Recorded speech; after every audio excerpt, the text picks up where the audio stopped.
Bow down before my psycho power. For those of you who've seen my review of the first Star Wars, you guys know I was completely caught off guard by the fact that I never seen it before. Now, when I went into the second and third one, I was assuming to have that same feeling of not remembering parts, not recognizing stuff, but that wasn't the case. I remembered all of it, but also it was even better than I remembered. And as I was sitting there reliving the glory days of Empire Strikes Back and Return of the Jedi, I couldn't help but shake the feeling of what Disney ruined. Seeing how unique the plot was, seeing how in depth the characters were, seeing how detailed the universe was, it made me think about how Disney took all of that and threw it away. At the end, when Darth Vader helps Luke and they defeat the Emperor and they bring an end to the Empire, that sets up basically this new era of greatness, of peace, of freedom. They literally have a scene at the very end where they show all of the different planets celebrating and rejoicing at the Empire's defeat. What the rebels did sent shockwaves across the galaxy. And one part of the story that was there and was just waiting to be explored is the underbelly. It was so interesting knowing everything that we know about the Empire, the rebels, and then also the underworld. Jabba the Hutt, Cad Bane, Boba Fett, and then you can even talk about Darth Maul. His continuation picked up in the Clone Wars, and in the Clone Wars, he fully taken control of the underworld. For those of you who knew the direction that George Lucas planned to take the series, using Darth Maul, using Luke Skywalker, using Coruscant, using all of these pieces, you know how massive of a fumble it is for Disney. I mean, just think about this. At the end, we see the Emperor destroyed. Disney resurrects him. But not only that, before then, they bring Han Solo and Princess Leia's child into the Force. Luke teaches him, and then he turns to the dark side. And then not only that, he amasses a empire, builds a Death Star planet in secret. Then he gets Darth Vader's helmet and basically like prays to it. And then he wages war and takes control of the galaxy. That is the dumbest setup I ever heard in my whole life. And the fact that Disney went with that is just a huge slap in the face. Not only that, the hero that they bring in is, I can't even think of the character's name. What's that girl name? I can't remember her name. But they bring her in and then they don't know what to do with her. Do they make her a Skywalker? Do they make her a Solo?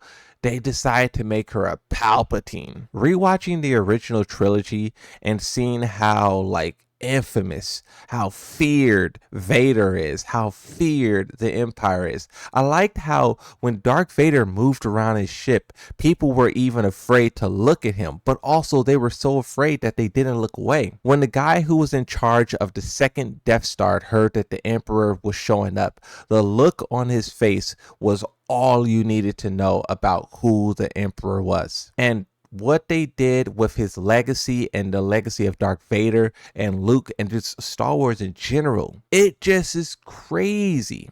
I really would have loved to see, for those of you who don't know, the plan that George Lucas had is that Darth Maul would basically rise up and become the new bad guy, the new force to take down across the next 3 movies. He literally sold Star Wars to Disney with that script, and all they had to do was make the movie.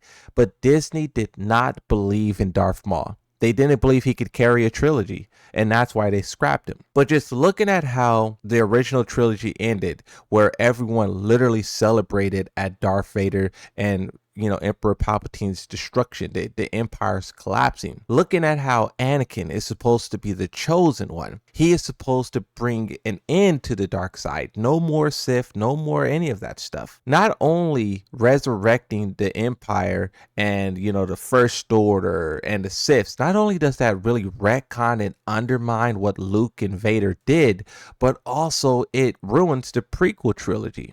That's what's so special about the new trilogy, is that it ruins both the original and the prequel. In the prequel trilogy, and also the Clone Wars series, the TV show. We see Darth Maul go from a Sith apprentice to leading the entire underworld. He has the Mandalorians, the Pike Syndicate, he has everyone under his control. With the Empire out of the way and the rebellions trying to retake power, there would have been this struggle between the underworld and also the rebels to take control of the Empire. That would have been an amazing story, but also it would have brought both eras together. Darth Maul representing the prequels, Luke representing the originals, and then you bring them together to tell like a final story for all of Star Wars. It's just so crazy that the executives at Disney didn't believe in Darth Maul.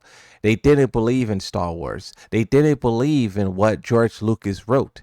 Just that fact alone shows that those guys should not have been in charge. Watching this original trilogy, I was really blown away by how tight the script was and also how emotional the characters were. Han Solo, Princess Leia, even Chewbacca had more personality, more characteristics. These characters really, like in the first movie, you could see that they kind of just came together because they needed to. But in the second and third one, you could see that they were actually like friends and together. Like at the start of Empire Strike Back, you literally see Han Solo go out into a storming blizzard, expecting to die.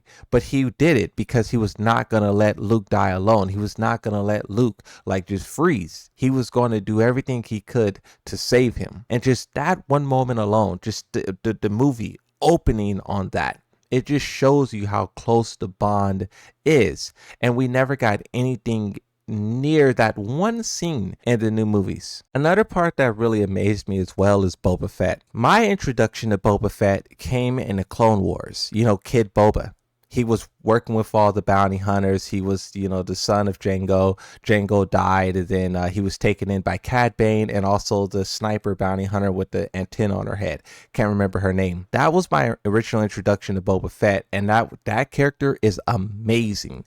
But the one that we get in the original, which is like the original Boba Fett, is so awesome. Deadly, accurate, villainous, plays no games. He's all about the mission. Seeing his defeat at the Sarlacc pit against Luke Skywalker, but then also knowing like in the uncanon material and in the canon material that he survives, that story alone could have been done so incredibly well. I mean, think about if Darth Maul rose up and then Boba Fett climbed out of the Sarlacc pit, and then this time he wasn't working for money. This time he wasn't trying to get paid. This time he wanted revenge, and that's what makes him join Darth Maul. A part of me really hopes that they will just do away with the whole new trilogy, just wipe it out of their history books like they did the old canon material. They had books and comics and all that stuff's not canon anymore.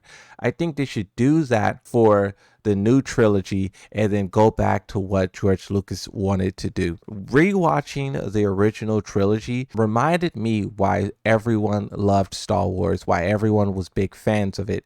And seeing what Disney did to it is not only a letdown to all of the Star Wars fans, but also the whole entire movie industry, I feel. Star Wars is so influential and it's supposed to represent the most the best when it comes to sci-fi. Over the past decade, it just has not been that.